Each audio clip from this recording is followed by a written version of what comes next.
नमस्कार, the week of show देख रहे हैं आप और मैं हूं आपके साथ खुशी व्यास। तो देरी किस बात की, चलिए शुरुआत कर लेते हैं इस हफ्ते भर की सारी सियासी हलचलों की ओर।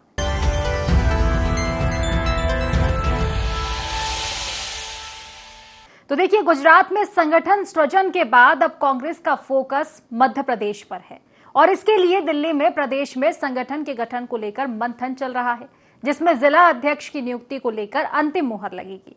इसके लिए प्रदेश प्रभारी हरीश चौधरी, पीसीसी अध्यक्ष जीतू पटवारी समेत शीर्ष नेता दिल्ली पहुंचे, जहां एक और कांग्रेस अपनी इस पहल को संगठन सृजन से जोड़कर देख रही है, तो वहीं दूसरी ओर भाजपा आरोप लगा रही है कि कांग्रेस पार्टी संगठन से नहीं बल्कि गांधी परिवार से जारी हुए फरमान के हिसाब से चलती है। इसी पर देखिए ये खास रिपोर्ट। गुजरात में संगठन सृजन के बाद अब कांग्रेस का फोकस मध्य प्रदेश पर है और इसके लिए दिल्ली में प्रदेश संगठन के गठन को लेकर मंथन चल रहा है, जिसमें जिला अध्यक्षों की नियुक्ति को लेकर अंतिम मुहर लगेगी। इसके लिए प्रदेश प्रभारी हरीश चौधरी, पीसीसी अध्यक्ष जीतू पटवारी समेत शीर्ष नेता दिल्ली में हैं। हालांकि कहा यही जा रहा है कि जिला अध्यक्षों की नियुक्ति में शीर्ष नेताओं की पैरवी नहीं चलेगी, बल्कि कार्यकर्ताओं की राय शुमारी के आधार पर फैसला होगा। साथ ही इस बार नियुक्ति के लिए कोई तय क्राइटेरिया नहीं रखा गया है, सिर्फ कांग्रेस की मूल विचारधारा से जुड़ाव होना अनिवार्य है। वहीं बीजेपी से किसी भी तरह का संपर्क रखने वाले नेताओं को सूची से बाहर रखा गया है और जमीनी कार्यकर्ताओं को मौका दिया जा रहा है। जिला अध्यक्षों के नाम पर फाइनल मंथन। दिल्ली में प्रदेश प्रभारी हरीश चौधरी, जीतू पटवारी, कार्यकर्ताओं से राय लेकर तैयार की गई सूची। बीजेपी से जुड़े नेताओं को रखा सूची से बाहर। संगठन सृजन अभियान के तहत हुई बैठक। एआईसीसी और स्टेट ऑब्जर्वर ने भेजी रिपोर्ट। महीने के अंत तक होगी नामों की घोषणा। संगठन सृजन में हर व्यक्तियों की चीजों को लेके काम चल रहा है और सभी लोगों की बातों को लेके इसके ऊपर विचार करके और मंथन करके कि बेहतर रूप से पॉलिटिकल न्याय हो, मजबूत आदमी जो कांग्रेस का मजबूत कार्यकर्ता है उसे न्याय मिले और उसके माध्यम से संगठन का सृजन हो। और यही संगठन सृजन की बात गुजरात में हुई थी और यही मध्य प्रदेश में होने वाला। जहां एक ओर कांग्रेस अपनी इस पहल को संगठन सृजन से जोड़कर देख रही है, तो वहीं दूसरी ओर भाजपा आरोप लगा रही है कि कांग्रेस पार्टी संगठन से नहीं बल्कि गांधी परिवार से जारी हुए फरमान के हिसाब से चलती है। अब दिल्ली की बैठक हो या भोपाल की, जो उनकी परंपरा है वो यथावत रहेगी। जिस प्रकार के खून के आंसू उन्होंने मीडिया के सामने और जनता के सामने रोए हैं, ये स्पष्ट दिखाता है कि कांग्रेस संगठन से नहीं गांधी परिवार की परिक्रमा से चलता है। बहरहाल जिले से लेकर प्रदेश तक बीजेपी की टीम तैयार हो चुकी है और वो कांग्रेस से जमीनी मुकाबले के लिए आतुर भी है, लेकिन कांग्रेस अभी तक अपनी टीम तैयार नहीं कर पाई है। हालांकि कांग्रेस का संगठन सृजन अभियान अब अंतिम दौर में है और पार्टी दावा कर रही है कि इस महीने के अंत तक जिला अध्यक्षों की नियुक्तियां हो जाएंगी। लेकिन बड़ा सवाल यही है कि कार्यकर्ताओं की राय से तैयार हो रही कांग्रेस की नई टीम क्या बीजेपी के मजबूत संगठन को टक्कर दे पाएगी? Bureau report, IND 24। Madhya Pradesh में चुनाव भले ही अभी दूर है, लेकिन सियासी दलों ने कमर कसना शुरू कर दिया है। एक और बीजेपी विकसित मध्य प्रदेश के विजन डॉक्यूमेंट के साथ आगे बढ़ रही है, तो वहीं दूसरी ओर कांग्रेस अपने संगठन को मजबूत करने में लग चुकी है और पहली बार कांग्रेस विधानसभा के मॉनसून सत्र से पहले धार के मांडू में 2 दिवसीय नव संकल्प शिविर का आयोजन कर रही है। लेकिन शिविर से पहले ही सियासत मध्य प्रदेश में बदस्तूर जारी है और इसी सियासत पर देखिए हमारी ये खास रिपोर्ट। मध्य प्रदेश में चुनाव भले ही अभी दूर हैं, लेकिन सियासी दलों ने कमर कसना शुरू कर दी है। एक तरफ बीजेपी विकसित मध्य प्रदेश के विजन डॉक्यूमेंट के साथ आगे बढ़ रही है, तो वहीं दूसरी ओर कांग्रेस अपने संगठन को मजबूत करने में लग गई है और पहली बार कांग्रेस विधानसभा के मॉनसून सत्र के पहले धार के मांडू में 2 दिवसीय नव संकल्प शिविर का आयोजन कर रही है।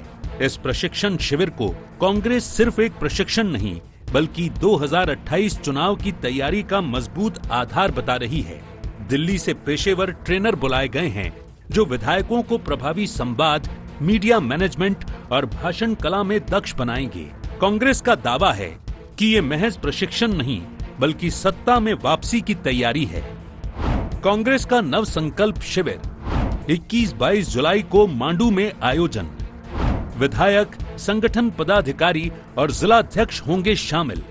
जनहित के मुद्दों पर प्रभावी तरीके से आवाज उठाने की ट्रेनिंग, सोशल मीडिया मैनेजमेंट और मीडिया संवाद की ट्रेनिंग, राहुल गांधी और खड़गे का वर्चुअल संबोधन संभावित। कांग्रेस इससे मजबूत होगी। एक यूनिफिकेशन विचार को लेकर कांग्रेस की कटिबद्धता और जो नया अभी विधानसभा का सत्र आने वाला है उसमें किस तरीके से जो है भारतीय जनता पार्टी से आमना सामना होगा और जिस तरह से भारतीय जनता पार्टी को बेनकाब किया जाएगा उस सब की यहाँ पर इस प्रशिक्षण के दौरान तैयारी होगी। वहीं कांग्रेस के इस आयोजन पर बीजेपी तंज कस रही है। बीजेपी प्रवक्ता राजपाल सिसोदिया का कहना है कि कांग्रेस में सब कुछ वर्चुअल यानी कि आभासीय चल रहा है, एक्चुअल कुछ नहीं है और विधायकों को प्रशिक्षण भी आभासी दिया जा रहा है। इससे पता चलता है कि कांग्रेस क्राइसिस और कंफ्यूजन के दौर से गुजर रही है। ये कांग्रेस के बड़े नेता एक्चुअल जुड़ने में क्यों संकोच कर रहे हैं, ये वर्चुअल क्यों जुड़ रहे हैं? कांग्रेस के विधायकों का दुर्भाग्य है कि उनका केंद्रीय नेता तो उनके सामने एक्चुअल रूप से जुड़ ही नहीं रहा है। सब वर्चुअल चल रहा है, सब आभासी चल रहा है कि कांग्रेस में क्राइसिस चल रहा है, कंफ्यूजन चल रहा है। बहरहाल मांडू की ऐतिहासिक सरजमी पर कांग्रेस अपने संगठन को फिर से मजबूत करने का एक बड़ा प्रयोग शुरू करने जा रही है। नव संकल्प शिविर के जरिए पार्टी सिर्फ प्रशिक्षण नहीं दे रही बल्कि 2028 की चुनावी बिसात बिछा रही है। वहीं बीजेपी इसे अपनी नकल करार दे रही है। ऐसे में देखने वाली बात ये होगी कि मांडू से निकला कांग्रेस का ये संकल्प आने वाले समय में जमीन पर कितना असर दिखा पाता है। Bureau report, IND 24। राष्ट्रीय शैक्षिक अनुसंधान और प्रशिक्षण परिषद यानी कि NCERT ने कक्षा 8 की सोशल साइंस की नई किताब जारी की, जिसने इतिहास को लेकर एक नई बहस छेड़ दी है। दरअसल exploring society Indian and beyond नामक किताब में बाबर को बर्बर और हिंसक विजेता, अकबर को क्रूरता और सहिष्णुता का मिश्रण और औरंगजेब को मंदिर और गुरुद्वारा तोड़ने वाला शासक बताया गया है। अब इस बदलाव को लेकर सियासत मध्य प्रदेश ही नहीं बल्कि पूरे देश में जारी है। आखिर क्या सियासत हो रही है, देखिए हमारी खास रिपोर्ट। राष्ट्रीय शैक्षणिक अनुसंधान और प्रशिक्षण परिषद यानी कि NCERT ने कक्षा 8 की सोशल साइंस की नई किताब जारी की, जिसने इतिहास को लेकर एक नई बहस को छेड़ दिया है। Exploring society Indian and beyond नामक किताब में बाबर को बर्बर और हिंसक विजेता, अकबर को क्रूरता और सहिष्णुता का मिश्रण और औरंगजेब को मंदिर और गुरुद्वारा तोड़ने वाला शासक बताया है। NCERT का कहना है कि इतिहास के अंधकारमय पक्ष को समझाना जरूरी है ताकि आज की पीढ़ी तथ्यों को छिपाए बिना अतीत को समझ सके। किताब में 13वीं से 17वीं सदी तक के भारतीय इतिहास को लूट, युद्ध और धार्मिक असहिष्णुता के नजरिए से पेश किया गया। वहीं अकबर की 1568 में चित्तौड़ विजय का जिक्र करते हुए 30,000 नागरिकों के जनसंहार और महिलाओं बच्चों को गुलाम बनाए जाने की बात कही गई। वहीं दूसरी ओर अकबर के जजिया कर हटाने, राजपूतों को गले लगाने और सुलह कुल की नीति को भी शामिल किया गया है। किताब में मुगलों के सांस्कृतिक योगदान के साथ साथ क्रूर निर्णय, धार्मिक भेदभाव और सत्ता संघर्षों को विस्तार से बताया गया है। हालांकि अब ये विषय सियासी बयानों की भाषा भी बन चुका है। कांग्रेस पाठ्यक्रम में हुए बदलावों को धर्म की राजनीति और सांप्रदायिकता की पाठशाला बता रही है। वहीं भाजपा मुगल आक्रांताओं की हकीकत, जबकि NCERT का कहना है कि अतीत की घटनाओं के लिए किसी को दोष देना सही नहीं, लेकिन उन्हें जानना भी जरूरी है। NCERT ने सिलेबस में किया बदलाव। कक्षा 8 की किताब में मुगलों की नई व्याख्या, बाबर बर्बर, हिंसक और जनसंहार करने वाला, अकबर क्रूरता और सहिष्णुता का मिश्रण, औरंगजेब मंदिर और गुरुद्वारा तोड़ने वाला, लूट और विध्वंस का रूप था सल्तनत काल। NCERT अतीत को छिपाना नहीं, समझाना जरूरी। 2025-26 सत्र से लागू होगी नई किताब। जहां एक और एनसीईआरटी इस किताब को शोध और दस्तावेजों पर आधारित जरूरी बदलाव बता रही है, वहीं कुछ शिक्षाविद और इतिहासकार इसे एक पक्षीय सोच, वहीं कुछ सच को स्वीकार करने की दिशा में सकारात्मक कदम बता रहे हैं। कांग्रेस एनसीईआरटी की इस नई किताब को विवाद पैदा करने वाला एजेंडा बता रही है और सवाल पूछ रही है कि क्या सरकार अब इतिहास को नए राजनीतिक चश्मे से देखना चाहती है। अब जो परिवर्तन हुए वो नौजवान पीढ़ी के हित में है। देश के बच्चों को भी पता होना चाहिए कि देश में किस तरह से धर्म के आधार पर सनातन को नुकसान पहुंचाया गया और सनातन धर्म के खिलाफ किस तरह के कृत्य किए गए। ये इतिहास में परिवर्तन नई पीढ़ी के लिए अत्यंत आवश्यक है। भारतीय जनता पार्टी की विचारधारा से आप लोग सब जानते हैं अच्छी तरह, वो देश की किस ओर ले जा रहे हैं ये भी जानते हैं। ये एक सांप्रदायिक विषय है और सांप्रदायिकता के आधार पर चुनाव जीतने की जंग है। किताबें और कहानियों से भारतीय जनता पार्टी स्कूलों में नहीं पढ़ाना चाहती, अपने हिसाब से जो सांप्रदायिकता वो पढ़ाना चाहती। बहरहाल एनसीईआरटी की किताब ने न सिर्फ शिक्षा क्षेत्र में नई बहस को जन्म दिया है, बल्कि इतिहास को लेकर सोचने के तय नजरिए को भी चुनौती दे दी है। वहीं दूसरी ओर राजनीतिक गलियारों में इस मुद्दे की गूंज और पक्ष विपक्ष के दावों और सवालों को लेकर एनसीईआरटी का स्पष्ट रुख है कि ये कदम सिर्फ अतीत को जस का तस प्रस्तुत करने के लिए उठाया गया है। ऐसे में देखने वाली बात होगी कि क्या ये बदलाव इतिहास को मूल रूप में जानने का ईमानदार प्रयास साबित होगा या फिर एक ट्रेंडिंग विवाद बनकर गुम हो जाएगा। Bureau report, INT 24। विधानसभा सत्र से पहले मध्य प्रदेश की सियासत भी गरमाने लगी है। मुख्य विपक्षी दल कांग्रेस ने बीजेपी को सदन में घेरने की रणनीति बना ली और इसके लिए पार्टी मांडू में 2 दिवसीय प्रशिक्षण शिविर का आयोजन कर रही है, जिसमें विधायकों को ट्रेनिंग दी जाएगी। वहीं बीजेपी इस पर तंज कसती हुई नजर आ रही है। इसी पर देखिए ये खास रिपोर्ट। विधानसभा सत्र से पहले मध्य प्रदेश की सियासत गरमाने लगी है। मुख्य विपक्षी दल कांग्रेस ने बीजेपी को सदन में घेरने की रणनीति बना ली है और इसके लिए पार्टी मांडू में 2 दिवसीय प्रशिक्षण शिविर का आयोजन कर रही है, जिसमें विधायकों को ट्रेनिंग दी जाएगी कि विधानसभा में किस मुद्दे को किस अंदाज में सदन में रखना है, जिससे सरकार की जवाबदेही तय हो सके। प्रदेश कांग्रेस अध्यक्ष जीतू पटवारी का कहना है कि उनकी पार्टी के विधायक आगामी मानसून सत्र में किसान, करप्शन और बेरोजगारी जैसे मुद्दों को उठाएंगे और सरकार से इन्वेस्टर समिट और रोजगार को लेकर श्वेत पत्र जारी करने की मांग करेंगे। विधानसभा सत्र से पहले कांग्रेस की तैयारी, 2 दिवसीय प्रशिक्षण शिविर का आयोजन, विधायकों को सत्र के मुद्दों पर प्रशिक्षण, मुद्दों को तथ्यों के साथ उठाने की तैयारी, ट्रेनिंग के बहाने सियासी रणनीति होगी तय। कांग्रेस उठाएगी नीति नियत पर सवाल, जवाबदेही और पारदर्शिता पर जोर।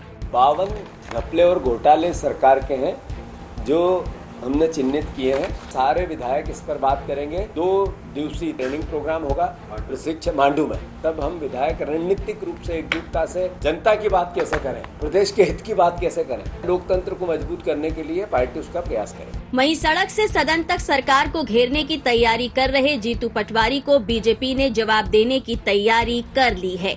बीजेपी का कहना है कि जीतू पटवारी नेतृत्व अक्षमता छिपाने के लिए ये सब कर रहे हैं। इस सरकार में हम हर बात का जवाब देने को तैयार है और विधानसभा का सत्र चलेगा। आए कांग्रेस, बात करे फोरम पे, बात करे सदन में। मध्य प्रदेश की कांग्रेस कंफ्यूजन में है, क्राइसिस में है। जीतू पटवारी ने सरकार और प्रशासन पर गंभीर आरोप लगाकर ये साफ कर दिया कि इस बार विधानसभा सत्र काफी गर्म रहने वाला है। पटवारी के नेतृत्व में कांग्रेस पूरी रणनीति के साथ सरकार पर हमलावर है, लेकिन वहीं डॉक्टर मोहन सरकार भी लगातार निवेश और उद्योग के जरिए नए रोजगार और प्रदेश के विकास के प्रति कृत संकल्पित है। सीएम डॉक्टर मोहन यादव भी एक लोकप्रिय शासक और नवाचार कर्मी के रूप में अपनी छवि गढ़ रहे हैं। ऐसे में कांग्रेस के लिए चुनौती आसान नहीं होगी। देखना दिलचस्प होगा कि कांग्रेस का श्वेत पत्र प्रहार विधानसभा में कितना असर दिखाएगा और सरकार इसे कैसे काउंटर करती है। Bureau report, INT 24। Madhya Pradesh Congress में लंबे समय से चल रही जिला अध्यक्षों के चयन की जद्दोजहद बढ़ती ही जा रही है और नए जिला अध्यक्षों के चयन को लेकर एक बार फिर बड़े नेताओं का कोटा सिस्टम हावी होता हुआ नजर आ रहा है। हालांकि पार्टी ने जिला अध्यक्षों की नियुक्ति को लेकर संगठन सृजन अभियान के तहत सभी वरिष्ठ नेताओं और पूर्व मंत्रियों से रायशुमारी की। जमीन पर जाकर कार्यकर्ताओं से चर्चा कर रिपोर्ट केंद्रीय नेतृत्व को भी सौंप दी है। तो वहीं दूसरी ओर कांग्रेस की इस कोशिश पर भाजपा इसे पुराने चेहरों की असफलता से जोड़कर देख रही है और इस पर सियासत बदस्तूर जारी है। देखिए ये खास रिपोर्ट। मध्य प्रदेश कांग्रेस में लंबे समय से चल रही जिला अध्यक्षों के चयन की जद्दोजहद बढ़ती जा रही है और नए जिला अध्यक्षों के चयन को लेकर एक बार फिर बड़े नेताओं का कोटा सिस्टम हावी होता नजर आ रहा है।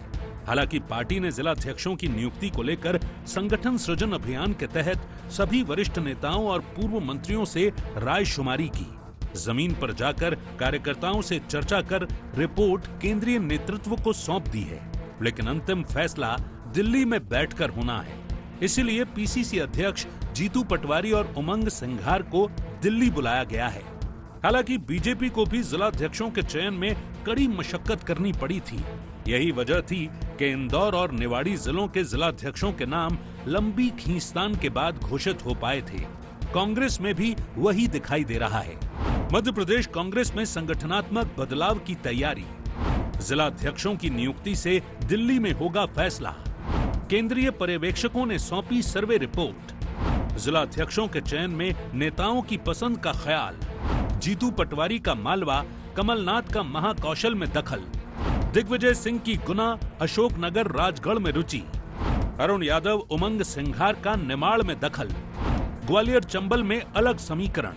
देखिए, भारतीय जनता पार्टी को तो 1.5 साल लग गया था अध्यक्ष बनाने में। जिले में लड़ाइयाँ करते करते, पर्चियां बटोरते बटोरते। कांग्रेस ने तो अपना कार्यक्रम घोषित किया है और उस कार्यक्रम में उन्होंने बताया कि हमारी प्रक्रिया कितने दिन, कौन सी प्रक्रिया चलेगी। हमारी पैनल का सिलेक्शन हो गया है और उसके बाद जो है अभी उनके इंटरव्यूज शुरू हो जाएंगे और उसके बाद उनकी अपॉइंटमेंट हो जाएगी। जहां एक ओर कांग्रेस इस प्रक्रिया को संगठनात्मक मजबूती के लिए जरूरी मंथन बता रही है, तो वहीं दूसरी ओर भाजपा इसे पुराने चेहरों की असफलता से जोड़कर देख रही है। जो नेतृत्व की अक्षमता है उसके कारण अब केंद्र को भी जीतू पटवारी जी से विश्वास उठता जा रहा है और अब जो निर्णय होगा वो सबके सामने होगा। जीतू पटवारी कांग्रेस इसमें पीछे नजर आएगी। मध्य प्रदेश की राजनीति में संगठनात्मक फेरबदल को लेकर हलचल तेज है। कांग्रेस अब तक जिला अध्यक्षों की घोषणा नहीं कर पाई है, जबकि बीजेपी में नियुक्त जिला अध्यक्षों के कामकाज की समीक्षा शुरू हो चुकी है। कांग्रेस ने रायशुमारी के लिए 68 पर्यवेक्षक भेजे थे, लेकिन पैनल दिल्ली जाकर अटक गया। अब अगस्त में सूची जारी होने की उम्मीद है। उधर बीजेपी में मंडल से लेकर जिला तक नियुक्तियां हो चुकी हैं और प्रदेशाध्यक्ष हेमंत खंडेलवाल राज्य के दौरे कर कार्यकर्ताओं से संवाद कर संगठन को मजबूती की दिशा दे रहे हैं। लेकिन कांग्रेस अभी भी संगठन के संतुलन साधने में लगी हुई है। Bureau report, IND 24। तो देखिए, सियासत की ये सिर्फ मध्य प्रदेश तक ही सीमित नहीं है, ये सियासत छत्तीसगढ़ में भी जमकर जारी है। दरअसल छत्तीसगढ़ विधानसभा के मानसून सत्र में बुधवार को प्रधानमंत्री आवास योजना ग्रामीण को लेकर जबरदस्त घमासान देखने को मिला। नेता प्रतिपक्ष डॉक्टर चरणदास महंत ने प्रश्नकाल के दौरान योजना की प्रगति और पारदर्शिता पर सवाल उठाए। उन्होंने जानना चाहा कि क्या भुगतान के बाद आवास को पूर्ण मान लिया जाता है, भले ही उसमें शौचालय ना हो। वहीं उप मुख्यमंत्री विजय शर्मा के जवाब से असंतुष्ट महंत ने अब इस मामले में CBI जांच की मांग तक कर डाली है और इस पर सियासत भी जमकर शुरू हो चुकी है। देखिए ये रिपोर्ट। प्रधानमंत्री आवास योजना बीजेपी सरकार का वह ड्रीम प्रोजेक्ट है जिसे लेकर पार्टी सत्ता में आई थी। मुख्यमंत्री बनते ही विष्णुदेव साय ने पहली ही कैबिनेट बैठक में 18 लाख प्रधानमंत्री आवासों को मंजूरी दी थी, लेकिन आज विधानसभा में यह मुद्दा विवादों के घेरे में आ गया। नेता प्रतिपक्ष डॉक्टर चरणदास महंत ने सवाल उठाया कि क्या केवल भुगतान के आधार पर आवास को पूर्ण मान लिया जाता है? क्या बिना शौचालय के भी इसे पूरा मानते हैं? महंत ने मनेंद्रगढ़ और कोटा जैसे क्षेत्रों में अधूरे आवासों को पूर्ण दिखाए जाने का आरोप लगाया। साथ ही दिव्यांगों और अल्पसंख्यकों के लिए निर्धारित आवासों की स्थिति पर भी सवाल खड़े किए। उन्होंने कहा कि अगर जरूरत पड़ी तो इसकी शिकायत मुख्यमंत्री और प्रधानमंत्री दोनों से करेंगे और मामले की CBI जांच की मांग करेंगे। कि किस आवास को पूर्ण माना जाता है या मनरेगा में जो 90 दिन का उनको श्रमिक लोगों को देना है वो देने के बाद माना जाता है, और जब तक शौचालय निर्माण नहीं होगा उन आवास को पूर्ण आवास नहीं माना जाएगा। केंद्र सरकार ने अल्पसंख्यकों के लिए सुरक्षित रखा है, 5% दिव्यांगों के लिए सुरक्षित रखा है। इन सब बातों को यहाँ छत्तीसगढ़ में कई जगहों पर भुगतान कर दिया गया है और मकान अधूरे हैं। कोटा के में बहुत सारे, मनेंद्रगढ़ के, तखतपुर के बहुत सारे फोटोग्राफ्स हैं, पता नहीं आप उसको दिखा पाएंगे कि नहीं। ये पूर्ण आवासों के दर्जे में लिए गए।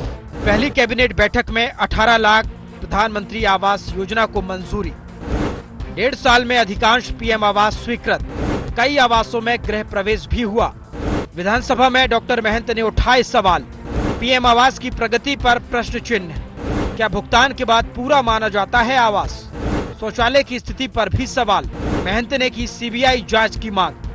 जवाब में उप मुख्यमंत्री विजय शर्मा ने कहा कि तीसरी किस्त के बाद लिंटल लेवल पर भुगतान किया जाता है और 90 दिन के भीतर उसे अंतिम माना जाता है। उन्होंने कांग्रेस सरकार पर तंज कसते हुए कहा कि पहले की सरकारों ने अधूरे भुगतान किए, लेकिन वर्तमान सरकार ने दिव्यांग और अल्पसंख्यकों के लिए आवंटन भी किया। मुख्यमंत्री विष्णुदेव साय ने सदन में कहा कि पिछली कांग्रेस सरकार के कार्यकाल में प्रधानमंत्री आवास योजना की हालत खराब थी। 2023 चुनाव में प्रधानमंत्री नरेंद्र मोदी ने वादा किया था कि सत्ता में आते ही पीएम आवास को मंजूरी दी जाएगी और हमने उसे निभाया भी।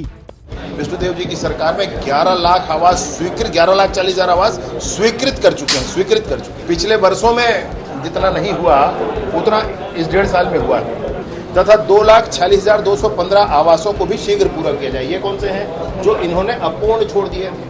और 2023 के विधानसभा चुनाव में माननीय प्रधानमंत्री श्री नरेंद्र मोदी जी का भी छत्तीसगढ़ की जनता से वादा था कि भारतीय जनता पार्टी की सरकार बनेगी तो सरकार का सबसे पहला काम होगा गरीबों का प्रधानमंत्री आवास स्वीकृत करना।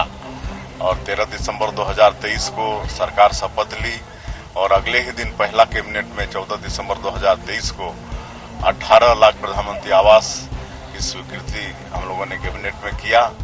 आज सदन में प्रधानमंत्री आवास योजना ग्रामीण को लेकर गर्मा गर्म बहस हुई। जहां कांग्रेस इसकी जांच सीबीआई से कराने की मांग कर रही है, वहीं बीजेपी इसे अपनी सरकार की सफलता बता रही है। अब देखना ये होगा कि क्या इस योजना में जांच वाकई किसी अंजाम पर पहुंचेगी या फिर ये मुद्दा सिर्फ सियासी तकरार बनकर रह जाएगा। Bureau report, IND 24। तो शुक्रवार भी छत्तीसगढ़ में सियासत के लिए घमासान वाला रहा।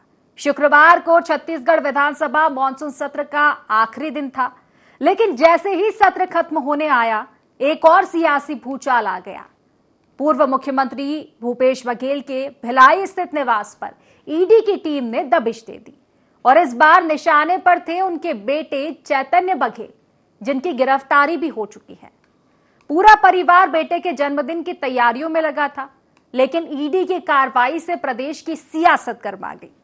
कार्रवाई के खिलाफ कांग्रेस विधायकों ने विधानसभा की कार्यवाही का बहिष्कार किया और एकजुट होकर भूपेश बघेल के समर्थन में सड़कों पर उतर आए हैं। यही नहीं, ईडी की कार्रवाई से ये भूचाल अब तक छत्तीसगढ़ में बना हुआ है। इसी पर देखिए ये खास रिपोर्ट। छत्तीसगढ़ विधानसभा मानसून सत्र के आखिरी दिन जैसे ही विपक्ष ने तमनार मामले पर स्थगन प्रस्ताव पेश किया, उसी दौरान भूपेश बघेल के भिलाई निवास पर एक बार फिर ईडी की दबिश पड़ गई और इस बार गिरफ्त में आए उनके बेटे चैतन्य बघेल। ईडी की टीम सुबह 6 बजे ही पहुंच गई। शराब घोटाले, कोल लेवी, महादेव ऐप और मनी लॉन्ड्रिंग जैसे मामलों में पूछताछ शुरू की। ईडी की इस कार्रवाई के तुरंत बाद विपक्ष ने सदन से वॉकआउट कर दिया और सीधे कोर्ट परिसर पहुंचा, जहां चैतन्य को पेश किया गया। ईडी ने कोर्ट से 5 दिन की कस्टोडियल रिमांड मांगी, जो मंजूर हो गई। कांग्रेस विधायकों के साथ बड़ी संख्या में समर्थक भी वहां मौजूद रहे। वहीं भाजपा ने इस पूरे घटनाक्रम को कांग्रेस का ड्रामा बताया और सदन के बहिष्कार को विधवा विलाप करार दिया। कि तमनार में जो पेड़ कटाई का विषय लेके उन्होंने बहिर्गमन किया है, ये उनके कार्यकाल के कुकर्मों में से एक कुकर्म है। विधवा विलाप करने की आदत भूपेश बघेल जी और उनके पूरे कांग्रेस के चाटुकार विधायकों को आदत पड़ चुकी है इस सरकार में। इस सरकार का विरोध करना है तो अपने कुकर्मों को छिपाने के लिए विधवा विलाप करेंगे। पूर्व आबकारी मंत्री कवासी लखमा पहले ही शराब घोटाले में जेल में है और अब उसी मामले में ईडी की जद में आया है बघेल परिवार। ईडी की नजर अब चैतन्य बघेल पर है। पहले भूपेश बघेल के जन्मदिन पर और अब बेटे चैतन्य के जन्मदिन पर छापा। पूर्व मुख्यमंत्री भूपेश बघेल ने इसे केंद्र सरकार की साजिश बताते हुए कहा कि बीजेपी हमें डराना चाहती है, लेकिन वो न पहले झुके हैं और न अब झुकेंगे। विपक्ष को दबाने के लिए ये रणनीति अपनाई गई है। इसके कारण से आज नेता प्रतिपक्ष ने विधानसभा में ये घोषणा की कि हम इस कार्रवाई के विरोध में दिन भर के सदन की कार्रवाई बहिष्कार कर। कवासी लखमा भी टारगेट किया, देवेंद्र यादव टारगेट किया, अभी मेरे बेटे को टारगेट कर रहे हैं। इसका मतलब ये है दबाने की कोशिश। हम लोग डरने वाले नहीं हैं, न डरेंगे न झुकेंगे। छत्तीसगढ़ विधानसभा सत्र के आखिरी दिन भूपेश जिंदाबाद के नारों से सदन और सड़क दोनों गूंज उठे। कांग्रेस विधायकों ने जहां सदन से बहिष्कार किया, वहीं राजधानी की सड़कों पर भी ईडी की कार्रवाई का जोरदार विरोध हुआ। अब चैतन्य बघेल ईडी की रिमांड पर है। सवाल ये है कि क्या ये कार्रवाई सिर्फ जांच का हिस्सा है या इसके पीछे कोई बड़ी सियासी स्क्रिप्ट लिखी जा रही है, और क्या आने वाले समय में ये मामला छत्तीसगढ़ की राजनीति का बड़ा मुद्दा बन जाएगा। Bureau report IND 24। तो फिलहाल हमारे खास कार्यक्रम द वीक ऑफ शो में बस इतना ही। आप बने रहिए IND 24 के साथ। नमस्कार।